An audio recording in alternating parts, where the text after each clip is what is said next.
안식을 주는 참 귀한 말씀입니다. 천국 하면 언뜻 생각하기에 도덕적으로 매우 훌륭한 사람이 가는 곳, 또 천국 하면 가난한 자들, 어려운 이들에게 참 선을 많이 행한 사람, 그래서 훌륭한 신앙인들이 가는 곳, 또 천국 가게 되면 믿음의 수련을 많이 해서 하나님 말씀을 참 깊이 알고, 그리고 많은 사람들에게 신앙적인 영향력을 많이 주어서, 그래서 누가 봐도 저분은 참으로 믿음의 본이 된다는 사람, 이런 분들만 간다면 천국 가는 것이 얼마나 어렵겠습니까? 그렇다면 불가항력적으로 참 자신도 알지 못하는 사이에 인생의 큰 실패와 좌절을 겪었던 사람들, 그 삶이 잘 풀리지 않아서 그 삶의 고통에서 벗어나지 못해서 스스로를 자책하면서 비관 가운데 사는 사람들, 얼마나 그분들에게는 천국이라는 곳이 절망적이겠습니까? 그러나 오늘 예수님은 이렇게 말씀하시잖아요. 누가 천국에 갈 수 있는가? 이 3절 말씀이죠. 너희에게 이르노니 너희가 돌이켜 어린아이들과 같이 되지 않으면 결단코 천국에 들어가지 못하리라. 대단한 사람으로 삶이 쌓아지고 만들어지고 다듬어져야 천국에 들어가는 것이 아니라는 거예요. 어린 아이들과 같이 대면된다는 것입니다. 이것은 수많은 남녀노소 성인들에게 예수님께서 말씀하신 것이죠. 특별히 제자들에게 교훈한 것입니다. 제자들에게 천국에 누가 들어갈 수 있는가를 가르쳐 주시기 위해서 어린아이 하나를 세우고 말씀해 주신 것입니다. 이 어린아이와 같이 데려가면 된다. 이것이 천국에 들어가는 길이었다는 것입니다. 왜 주님은 이 천국에 들어가는 길을 말씀하셨는가? 1절에 보게 되면 제자들이 예수님께 나와서 천국에선 누가 큽니까? 이렇게 물었던 것입니다. 예수님, 도대체 수많은 사람들이 있고 우리 제자들도 여러 명의 제자들이 있는데 누가 큽니까? 크다는 기준이 무엇입니까? 이렇게 예수님께 물었던 것이었습니다. 예수님은 천국에서 누가 큰가를 알려주기 위해서 먼저 그러면 누가 천국에 들어갈 수 있는가부터 시작을 해주셨어요. 천국에 들어갈 수 있는 사람은 이 어린 아이와 같아야 된다. 병든 사람도, 인생에 실패한 사람도, 지나온 시간을 돌아보니 후회할 것밖에 없는 사람도, 주님을 너무나 몰랐고 인생의 마지막 순간에 들어서 주님을 깨닫고 고백했던 사람도 어린 나이로 돌아가면 천국에 들어갈 수 있는 줄 믿습니다. 그러면 그 천국에서는 누가 큰 자인가? 그 천국에 들어가는 조건에서 벗어나면 안 되겠죠. 천국에 들어가기 위해서는 낮아져야 된다, 내려가야 된다, 작아져야 된다는 거지 않습니까? 그러니까 예수님께 이렇게 말씀하시는 거죠. 4절에 그러므로 누구든지 이 어린아이와 같이 자기를 낮추는 사람이 천국에서는 큰 자라. 참 놀랍지요.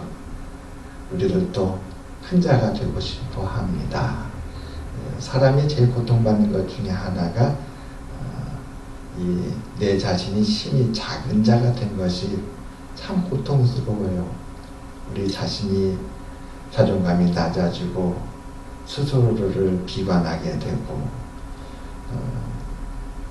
그렇게 될 때에 참 정신적으로 너무나도 고통스럽습니다. 그래서 다른 사람보다 낮아지고 다른 사람보다 작아지고 다른 사람보다 부족해지고 다른 사람보다 연약해진다는 것이 사실 우리 큰 고민이에요. 그런데 예수님은 천국에는 정반대라는 거예요. 속에서는. 그래요.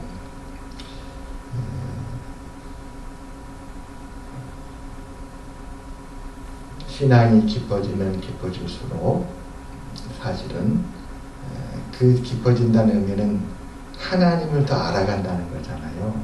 그래서 욥기서에 보게 되면 욥의 모습이 나오죠. 욥이 욥기서 1장에 보면은 그런 동방에서 가장 훌륭한 자라 돼 있어요.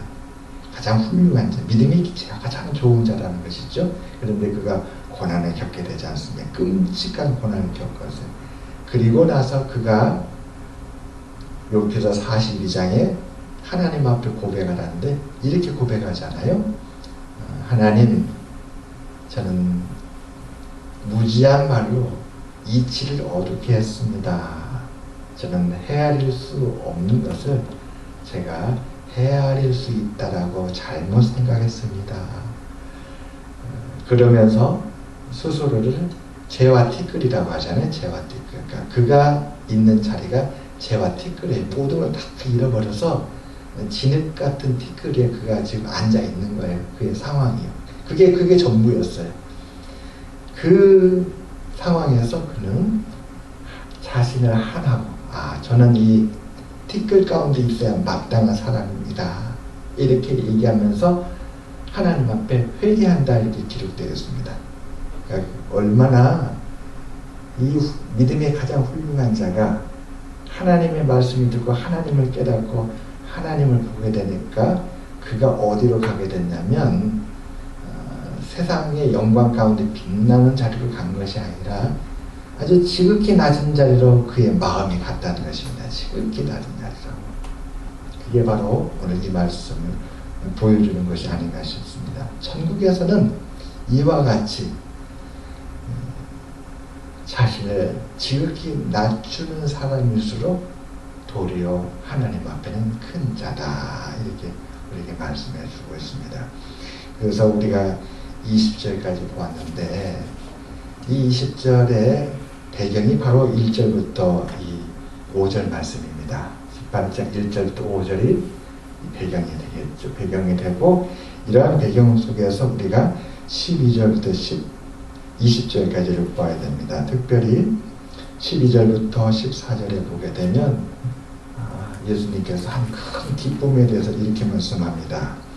너희 생각에는 어떠하냐? 만일 어떤 사람이 양 100마리가 있는데 그 중에 하나를 잃었으면 그 99마리를 산에 두고 가서 길 잃은 양을 찾지 않겠느냐? 진실로 너희에게 이르노니 만일 찾으면 길을 잃지 아니한 99마리보다 이것을 더 기뻐하리라.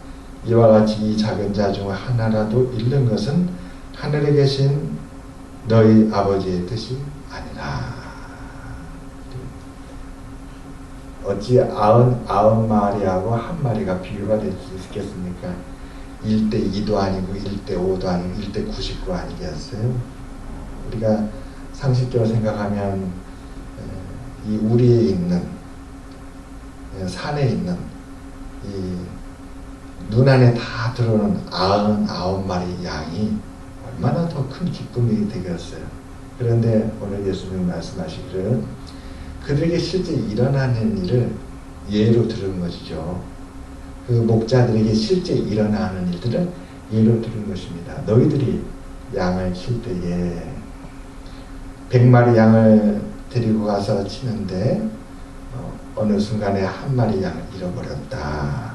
그러면 99마리 양을 안전한 곳에 두고 그 99마리 흩어지지 않도록 안전한 곳에 그들을 잘 데려다 놓고 그리고 잃어버린 그 한 마리 양을 찾으러 가지 않겠느냐.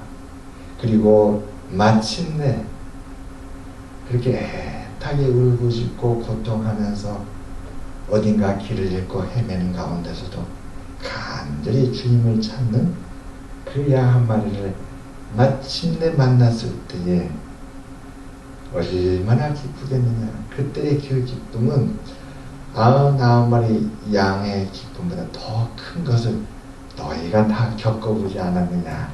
이렇게 말씀해 주시는 것입니다. 그러면서 하나님의 뜻은 작은 자 하나라도 잃어버리지 않는 것. 그 작은 자가 우리에게 천국의 기쁨을 준다라고 다시 일깨워주는 거예요. 우리의 마음이 무거울 때가 있어요. 우리의 마음이 참 무거울 때가 있어요. 10마리 양을 가졌는데도 50마리 양을 보게 되면 마음이 무거워져요. 50마리 양인데도 옆에 100마리 양을 보면 또 무거워집니다. 마치 마음이라는 것이 밑빠진 독과 같이 아무리 채워도 채워지지 않는 거죠. 참 신기해요. 그런데 예수님은 그런 우리의 마음에 우리의 잃어버린 걸 되찾게 해주는 거예요. 어느 순간 우리의 마음속에 기쁨이 떠나고 우리가 어딘가에서 길을 잃어서 방황합니다. 도대체 내가 왜 마음에 이렇게 기쁨이 없을까 하는 때에 이 무거운 마음을 어떻게 주님께서 잘 풀어주냐면 잃어버린 진리를 깨닫게 해주시는데 바로 하나님의 말씀이죠. 예수님의 이 비유죠. 잃어버린 양 한 마리를 찾았을 때가 얼마나 기쁘냐 하면서 우리의 생각을 돌려줍니다. 아, 그렇구나. 가장 연약한 자, 내 이웃, 그를 위해서 내가 사랑을 베풀고 섬겨주고 그 연약한 자가 희망을 가질 때에 사실 그것은 내가 99명의 그 부유한 자들로 내가 얻을 수 없는 기쁨이 이곳에 있었는데 하는 것을 알게 되는 거죠. 알게 되는 거죠. 그것을 예수님께서 가르쳐 주시는 것입니다. 이 작은 자가 얼마나 소중한지를 다시 읽혀줄 때 우리의 마음이 이제 돌아서는 것이죠.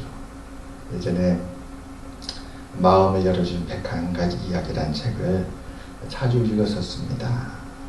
그곳에 보게 되면 미국의 어느 부유한 가정의 자녀들이 저 아프리카에 정말로 구호의 손길이 필요한 그 가난한 곳에 여행을 갔어요. 여행을 갔는데 그곳에서 겪었던 한 가지 일이 그들의 인생을 바꿨다라는 그런 일화가 있어요. 아프리카에 가니까 그 아이들은 너무나도 헐벗고 굶주렸어요. 그래서 구호 물품으로 그 미국이 부유한 가정의 그 아이들이 안 입는 옷을 구호품으로 가져갔는데 그 아프리카 아이가 그 옷 하나를 받아들이면서 세상에 그렇게 행복하게 그 옷으로 너무나 기뻐서 이렇게 받아서 가는데 그 모습이 이 부유한 가정의 자녀들에게는 처음 겪어보는 거였어요. 너무나도 미국에서 부유한 환경 속에만 있다 보니까 그 반대편을 한 번도 경험을 못했던 거예요. 그 경험을 해보고 나니까 그 자녀들의 인색깔이 바뀌었다라. 주님의 말씀은 우리의 생각을 바꿔주고 우리의 마음에 깊은 평안을 주시는데 이 작은 것이 얼마나 소중한가를 우리에게 다시 일깨워줍니다. 그래서 이 말씀이 이어지는 것이죠. 15절부터 20절까지 우리 한 사람이 얼마나 소중한가. 우리가 땅에서 매면 세상에 내가 뭐라고 우리가 뭐라고 하늘에서도 하나님이 맨다는 거예요. 우리가 땅에서 누군가를 용서하고 화평하고 그에게 손을 내밀어 은혜를 베풀고 하면 그를 위해서 기도하면 우리가 무엇이라고 하나님은 우리의 연약한 기도도 귀하게 들으셔서 땅에서 풀면 하늘에서도 풀어주신다. 이렇게 은혜의 말씀을 주십니다. 그러면서 마지막에 이렇게 마치죠. 19절과 20절입니다. 진실로 다시 너희에게 이르노니 너희 중에 두 사람이 땅에서 합심하여 무엇이든지 구하면 하늘에 계신 내 아버지께서 그들을 위해 이루게 하시리라. 두세 사람이 내 이름으로 모인 곳에는 나도 그들 중에 있느니라. 그래요. 우리가 성경을 통해서 발견하는 하나님은 때로는 우리의 익숙한 것과는 좀 다른 모습이에요. 익숙하다는 것은 다시 말하면 세상의 모습이죠. 세상 사람들은 무언가 이루려면 그들의 조건에 맞는 굉장히 많은 준비가 돼야 돼. 일반 사람이 요구를 하면 세상에서는 그 요구를 들어주지 않아요. 웬만큼 힘이 있고 능력이 있고 가진 것이 부유하고 세상에서 영향력이 크지 않으면 절대 풀어주지 않습니다. 그런데 하나님은 그렇지 않고 이 잃어버린 양과 같은 연약한 우리가 용서하는 마음으로 은혜를 구하는 마음으로 마음을 풀고 하나님께 구하면 하나님 하늘에서도 풀어준다는 것입니다. 그리고 그러한 믿음의 사람들, 믿음의 성도, 하나님께서 사랑하는 믿음의 자녀들이 그 연약한 자들 두세 사람이 모여서 기도하는 그곳일지라도 주님은 그곳에 함께 하시고 그 기도도 주님이 들어주시고 역사하신다. 이렇게 우리에게 은혜의 말씀을 주시고 계십니다. 이 말씀이 우리 마음에 큰 기쁨이 되기를 주님의 이름으로 축원합니다. 사실 때로 우리는 세상이 주는 그 즐거움과 기쁨으로 말미암아서 주님께서 우리에게 말씀해 주시는 그 기쁨을 잃어버릴 때가 많이 있어요. 너무나 세상의 영향 가운데 세상 속에서 세상과 접하고 있기 때문에 하나님께서 성경을 통해서 우리에게 보여주시는 진리를, 진실을 우리가 잘 모르고 지나칠 때가 많이 있습니다. 그럴 때 다시 성경을 통해서 하나님의 진실 앞에 서게 되면 참 놀라워요. 내가 참 고민할 것이 아니었구나. 사실은 여기에 이런 참 큰 기쁨과 보석과 같은 삶의 열쇠가 있는데 내가 그것을 세상에 알려주지 않으니까 모르고 있었구나 라는 것을 발견하게 됩니다. 우리 생활에, 우리 주변에, 우리 삶에 잃어버린 양 같은 사람이 있습니까? 그렇다면 잃어버렸기 때문에 얼마나 못났으면 잃어버렸겠어요. 잘 따라가야 됐는데 참 연약하니까 못 따라온 거잖아요. 걸음이 느려서 못 찾아오든지 눈을 집중하지 못하고 다른 데 자꾸 헛는지를 해가지고 길을 잃었다든지 아무튼 뭔가 부족한 것이 있으니까 무리해서 떨어져서 따라오지 못하고 그만 길을 잃어버린 거 아니겠습니다. 길치도 보통 길치가 아니잖아요.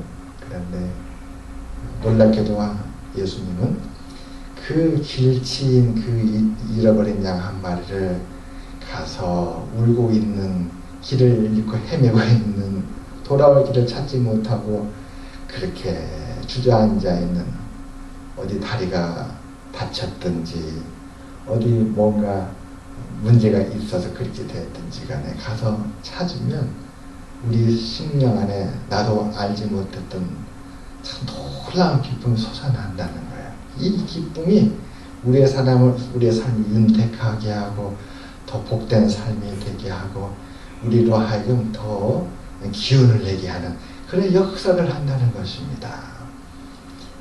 내 기도가 무슨 힘이 있겠어? 내가 기도한다고 뭐가 이루어질까? 그것은 성경에 나오는 솔로몬 같은 큰 지혜의 사람이나 요셉과 같은 그런 신실한 사람이나 다윗과 같은 용맹한 사람한테만 해당되지 내가 무슨 해당되겠어? 이렇게 주저앉을 수도 있겠잖아요. 그럴 때 오늘 말씀은 1부부터 주님과 크냐? 주님 앞에는 자기를 낳는 자가 오히려 큽니다. 누가 크냐? 백부장처럼 로마의 백부장이 그랬잖아요.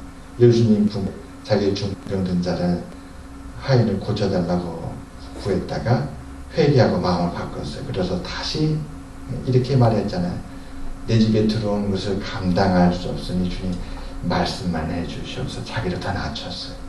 이렇게 자기를 더 낮추는 자를 하나님은 더 크게 본다. 그러한 기도는 하나님께서 더 크게 듣는다는 거 아니겠어요? 그때 용기를 얻어서 하나님 앞에 솔직히 고백하는 거죠. 하나님, 저는 의지도 약하고 주님, 저는 남들보다 뛰어나지도 못하고 모든 것이 참 부족합니다. 저는 성공한 경험도 없고 오늘 또 하나님을 돌아보니 저는 실수투성입니다. 나를 불쌍히 여겨주시고 하나님 은혜를 구하오니 하나님 이러이러한 것들의 은혜를 베풀어 주시옵소서. 이렇게 연약한 자 두세 사람이 같이 모여서 기도하면 그 기도는 하늘을 여는 기도가 된다는 것이 오늘 말씀이잖아요. 기도에 우리 용기를 가집시다. 기도함으로 우리 하나님이 주시는 은혜를 향하여 나가시는 우리 모두가 되시기를 주님의 이름으로 축원합니다. 우리가 어떤 모습일지라도 어린아이 같이 우리 자신이 연약하다 할지라도 낮다 할지라도 우리가 함께 모여서 하나님께 은혜를 구할 때에 그곳에 주님이 있겠다고 약속해 주셨습니다. 주님이 있다라는 걸 믿고 믿음으로 기도하고 주님 붙들고 땅에서 풀면 하늘에서 또 반드시 풀 것을 믿고 하나님의 은혜로 풍성한 우리 모두가 되시기를 주님의 이름으로 축원합니다. 기도하겠습니다. 하나님 아버지여,